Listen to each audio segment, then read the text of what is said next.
Shalom sahabat GPIB dimanapun berada. Senang bisa berjumpa di acara Night Call GPIB. Saya Pendeta Yohanes November Taulending, KMJ GPIB Siloam Kota Baru Riau. Mari kita merenungkan sebagian dari firman Tuhan dalam mengakhiri seluruh kegiatan kita pada hari ini. Kita berdoa, mohon tuntunan Roh Kudus, kita berdoa. Bapa yang kami sembah dalam Tuhan Yesus Kristus, kami mengucap syukur untuk kebaikan kemurahan Tuhan, sehingga segala aktivitas yang kami lakukan sepanjang hari ini boleh kami lewati dalam tuntunan dan pimpinan Tuhan. Tuhan, kami mau mendengarkan sebagian firman-Mu, kiranya Roh-Mu yang kudus mengurapi hati dan pikiran kami, agar kebenaran-Mu senantiasa menuntun mimpin kami. Dalam nama Tuhan Yesus kami berdoa. Amin. Mari kita membaca dari Kisah Para Rasul pasal 2, ayat 44-47 yang mengatakan, "Dan semua orang telah menjadi percaya, tetap bersatu, dan segala kepunyaan mereka adalah kepunyaan bersama. Dan selalu ada dari mereka yang menjual harta miliknya, lalu membagi-bagikannya kepada semua orang sesuai dengan keperluan masing-masing. Dengan bertekun dan dengan sehati mereka berkumpul tiap-tiap hari di dalam bait Allah. Mereka memecahkan roti di rumah masing-masing secara bergilir dan makan bersama-sama dengan gembira dan dengan tulus hati, sambil memuji Allah, dan mereka disukai semua orang. Dan tiap-tiap hari Tuhan menambah jumlah mereka dengan orang yang diselamatkan." Demikianlah firman Tuhan. Sahabat GPIB yang dikasihi oleh Tuhan Yesus Kristus, harimau mati meninggalkan belang, gajah mati meninggalkan gading, manusia mati meninggalkan nama. Tapi yang jadi persoalan, nama baik atau nama yang tidak sedap didengar yang ditinggalkan oleh manusia. Hidup kita harus jadi berkat dan berdampak bagi banyak orang. Perenungan firman hari ini mau mengajak kita agar hidup jangan hanya hidup untuk diri sendiri, tetapi hiduplah untuk menolong, memberdayakan, dan mengasihi sesama di dalam kehidupan ini. Agar hidup kita yang kita jalani adalah hidup yang menjadi berkat, mari mencerminkan kehidupan seperti yang Kristus ajarkan dalam hidup ini. Tuhan Yesus datang ke dalam dunia ini adalah memanusiakan manusia, agar manusia dapat eksis dan hidup untuk hidupnya sendiri dan jadi berkat bagi banyak orang. Kristus datang ke dunia hidup bukan untuk dirinya sendiri. Tuhan Yesus mendedikasikan seluruh hidupnya untuk manusia. Sebagai anak-anak Allah, kita pun dipanggil untuk berperilaku seperti Kristus, mendedikasikan seluruh hidup kita untuk sesama kita. Kalau Tuhan sudah berkati kita, jadilah berkat bagi banyak orang. Jangan simpan berkat itu untuk diri sendiri. Mari kita belajar dari jemaat mula-mula. Mereka mendedikasikan seluruh hidup mereka dengan berbagi berkat. Berbagi di sini mau mengajak kita untuk melihat supaya ada keseimbangan hidup untuk eksis dalam hidup ini. Ketika orang yang dibantu dapat eksis dalam hidupnya, lalu hidupnya jadi berkat bagi banyak orang. Karena pada waktu itu cari makan susah minta ampun. Karena jemaat mula-mula mengalami aniaya karena sebagai pengikut Kristus, dikucilkan, sulit dapat lapangan pekerjaan, banyak di antara mereka yang jatuh miskin karena iman mereka.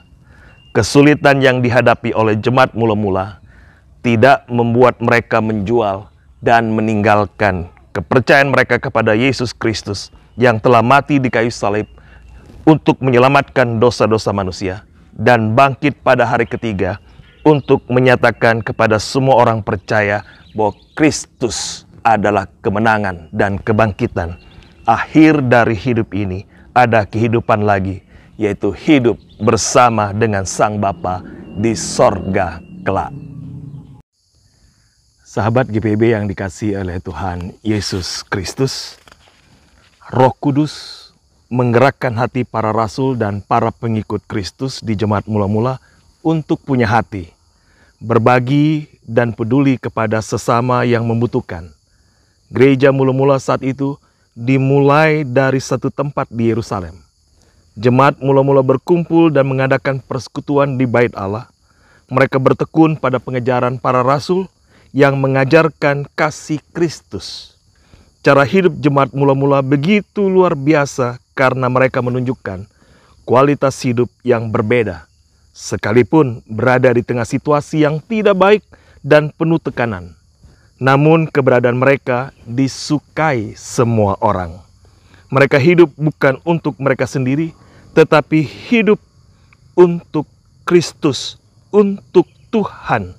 Mereka tidak hidup untuk diri sendiri, tetapi hidup untuk Kristus. Seperti ungkapan Rasul Paulus, hidupku bukannya aku lagi, melainkan Kristus hidup di dalamku. Menarik di sini, satu sisi mereka dibenci karena iman kepada Yesus Kristus, dan satu sisi disukai. Mengapa? Mereka disukai oleh semua orang karena jemaat mula-mula menerapkan pola hidup Kristus sebagai pola hidup mereka. Ketika Kristus menjadi pola hidup mereka, hidup jemaat mula-mula berdampak secara ekonomi, sosial, dan spiritualitas. Hal ini terlihat dalam pola hidup jemaat mula-mula. Mereka senantiasa sehati, sepikir, dan sangat peka terhadap persoalan hidup yang dihadapi oleh saudara-saudara seiman dan orang lain. Salah satunya kebutuhan hidup saudara seiman untuk bisa eksis dalam hidup ini.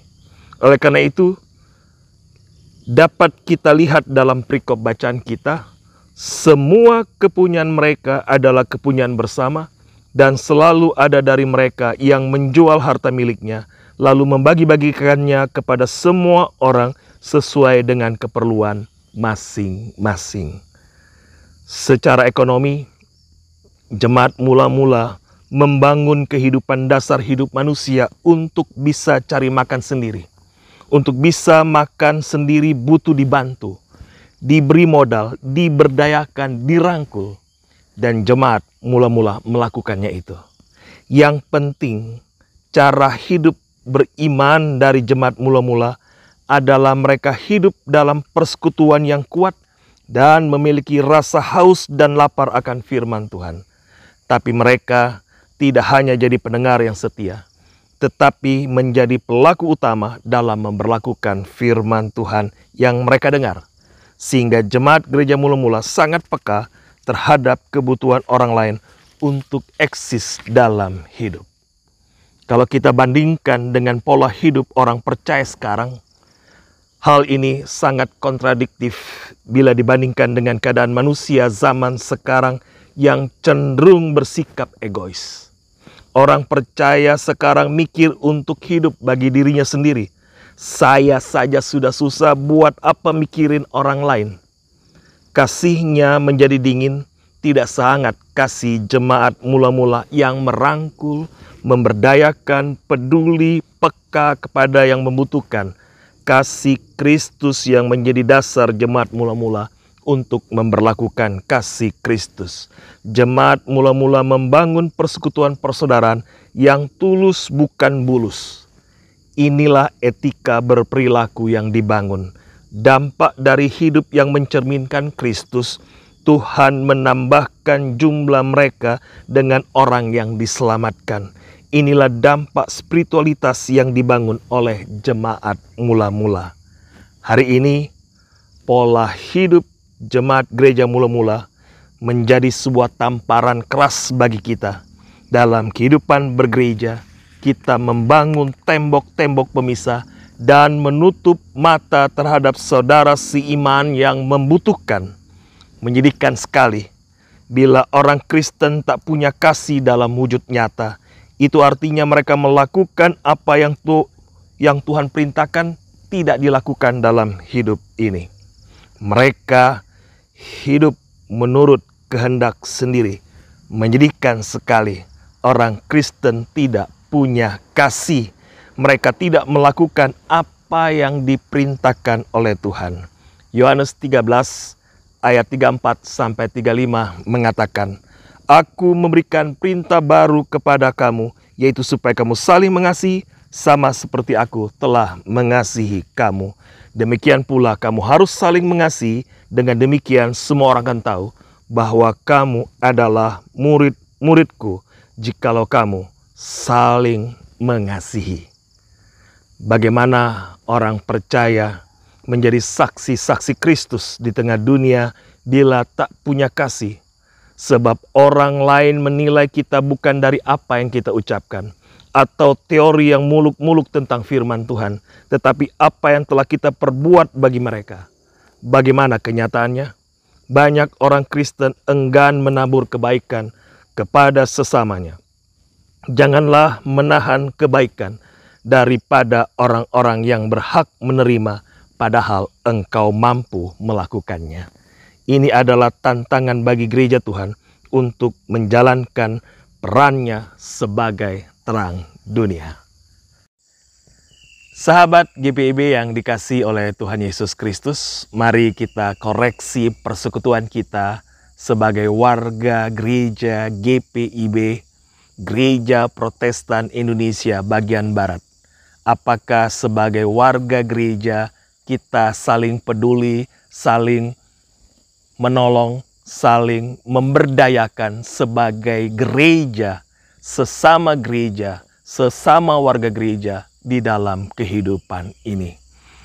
Kalau sesama gereja, sesama warga gereja kita tidak bisa membantu, bagaimana membantu gereja yang lain di dalam kehidupan ini? Mari kita saling membantu, saling menopang, saling menolong dalam kehidupan ini. Coba kalau kita bayangkan berkat yang Tuhan berikan kepada kita diberdayakan, dikelola dengan baik, terarah. Berkat itu luar biasa, mampu memberdayakan banyak orang. Seperti jemaat mula-mula, mereka melakukan berkat-berkat yang diberikan itu bukan untuk diri sendiri tetapi untuk orang lain. Dan dahsyatnya banyak orang yang terberkati lewat kehidupan yang berbagi yang dilakukan oleh jemaat mula-mula. Sahabat GPIB yang dikasihi oleh Tuhan Yesus Kristus, ada cerita dari negeri Laskar Pelangi. Seorang petani yang bernama Ungke punya 2 ekor hewan, 1 ekor keledai, 1 ekor sapi. Kedua hewan ini yang selalu membantu Ungke untuk bekerja di ladangnya. Dan pada waktu itu musim panen sudah dekat. Kedua hewan ini sangat membantu Ungke untuk bekerja. Namun pada suatu hari sapi dan keledai ngobrol-ngobrol di kandang. Sapi mengusulkan kepada keledai, selama ini mereka capek membantu Ungke. Bisakah mereka libur dari pekerjaan mereka? Sapi mengusulkan kepada keledai, bagaimana kalau kita pura-pura sakit? Keledai membantah usulan sapi. Sapi, Ungke sangat baik kepada kita. Apa yang kita butuhkan dipenuhi oleh Ungke. Janganlah kita membalas kebaikan Ungke dengan tindakan yang tidak baik. Sapi mencibir keledai, "Hai keledai, engkau tidak tahu apa yang aku pikirkan. Jangan sok suci dan sok baik. Lihatlah apa yang aku lakukan ketika berpura-pura sakit." Dan betul, ketika sapi pura-pura sakit, ia diberi makanan yang enak, ia diberi makanan yang lebih. Beda dengan keledai, diberi makan biasa-biasa saja. Karena Ungke berharap sang sapi cepat sembuh. Sapi mulai meledek keledai ketika pulang dari kerja. "Hei keledai, engkau tampak kumal, lelah dan capek. Kau lihat diriku yang tidak bekerja, selalu bersenang-senang, makan enak di sini. Pura-pura sakitlah supaya engkau seperti aku." Keledai bilang, "Aku tidak mau seperti dirimu karena aku kasihan dengan Ungke, karena hasil panen sudah dekat dan ia membutuhkan tenagaku untuk mengangkut hasil panennya di dalam kehidupan ini." Akhirnya Keledai bekerja lebih keras karena tidak dibantu oleh sang sapi. Sang sapi bermain-main dalam kepura-puraannya. Dari hari ke hari, dari minggu ke minggu, sapi tambah gemuk, tapi ia tidak pernah sembuh dari sakitnya karena dia terus bermain-main di dalam kepura-puraannya. Dan apa yang terjadi? Ketika hasil panen sudah selesai terkumpul dan Ungke mulai memeriksa keadaan sapi, ternyata sapi mulai pura-pura sakit dan dia pergi ke tukang jagal karena sapi yang ia miliki tidak ada gunanya lagi, badannya sudah semakin gemuk dan dia tidak pernah membantu pekerjaannya. Akhirnya ia mau menyelesaikan kehidupan sapi. Sapi menangis terseduh-seduh, semua sudah terlambat dan sapi binasa karena ulahnya sendiri. Demikian juga dengan kehidupan kita saat ini. Mari kita hidup buat orang lain, jangan pikir untuk diri sendiri. Ketika hidup untuk diri sendiri, apa yang terjadi? Penyesalan selalu datang terlambat. Kalau duluan itu namanya pengumuman. Oleh karena itu, jangan hidup untuk sendiri, berbagilah hidup kepada sesama kita sebelum terlambat. Matius 25 ayat 35 sampai 36 dan ayat 40 mengatakan, sebab ketika aku lapar, kamu memberi aku makan. Ketika aku haus, kamu memberi aku minum. Ketika aku seorang asing, kamu memberi aku tumpangan. Ketika aku telanjang, kamu memberi aku pakaian. Ketika aku sakit, kamu melawat aku. Ketika aku dalam penjara, engkau mengunjungi aku. Aku berkata kepadamu, sesungguhnya segala sesuatu yang kamu lakukan untuk saudaraku yang paling hina ini, kamu telah melakukannya untuk aku. Oleh karena itu, mari kita saling berbagi dan menolong, karena yang kita lakukan bukan untuk orang lain, bukan untuk diri kita sendiri, tetapi untuk Kristus yang telah memberkati kita. Kiranya berkat yang Tuhan beri, berbagilah, karena berkat itu mau dipakai untuk hormat kemuliaan bagi nama Tuhan. Kiranya kasih Kristus memenuhi persekutuan kita dan hidup kita dari sekarang kekal sampai selama-lamanya. Amin. Mari kita berdoa. Bapa, terima kasih untuk firman-Mu yang sudah menyapa kami. Sepanjang hari kami boleh beraktivitas pada saat ini dan kami boleh lewati itu dengan selamat karena kasih Tuhan. Terima kasih untuk pertolongan-Mu. Dan terima kasih untuk firman-Mu yang boleh menyapa kami. Dan biarlah kebenaran firman Tuhan menjadi suluh dan pedoman dalam hidup ini.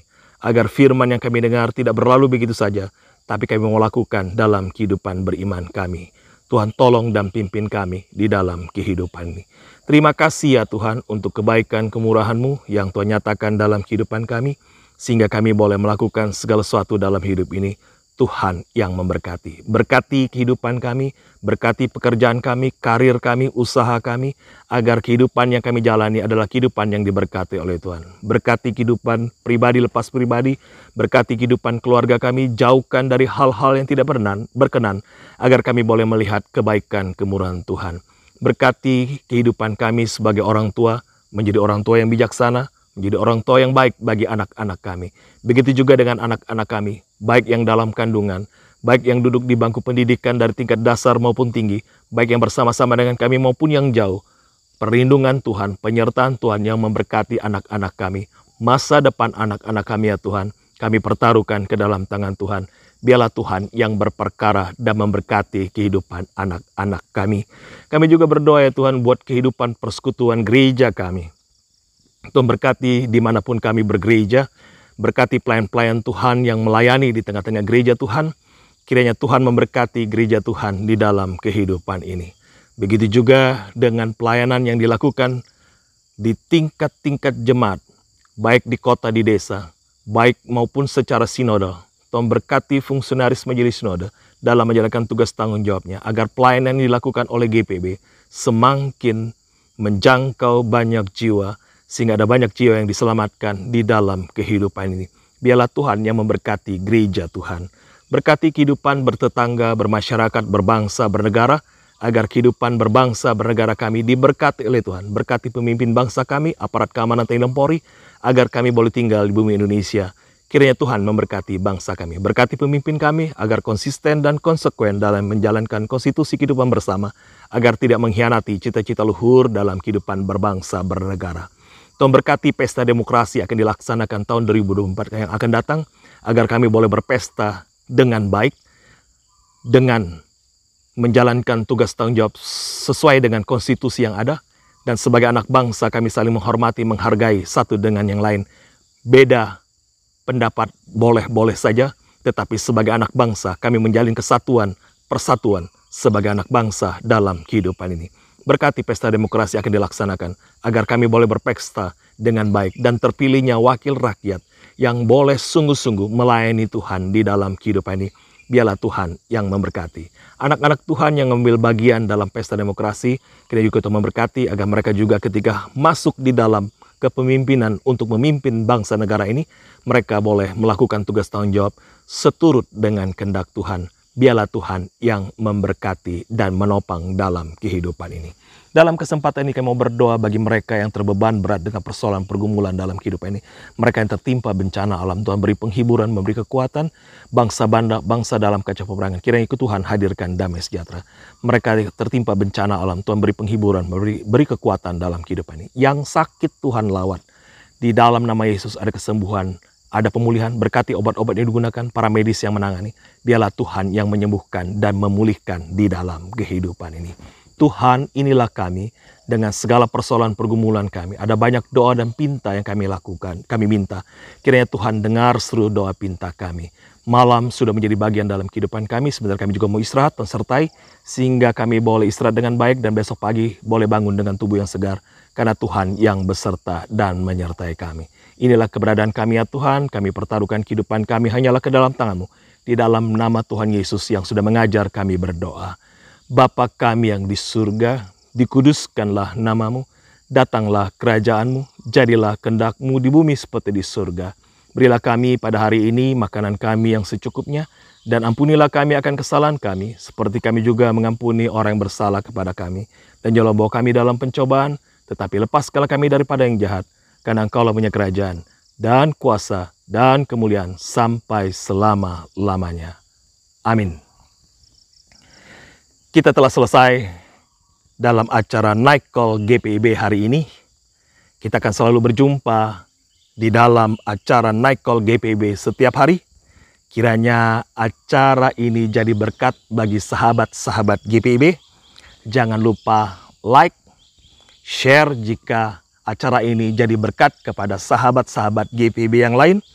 Subscribe agar kehadiran acara Night Call GPIB menjadi berkat bagi banyak orang dan GPIB semakin berkembang dalam mengembangkan acara Night Call ke depan.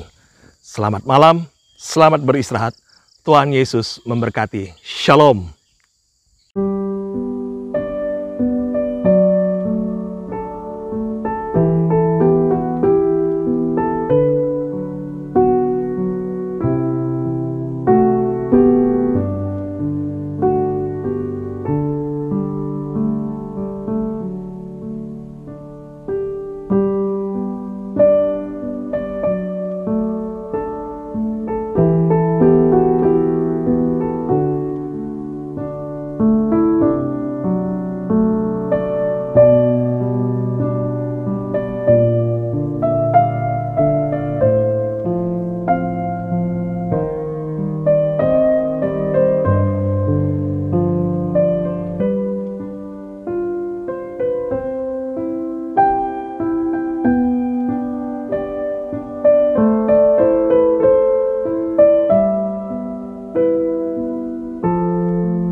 Tuhan.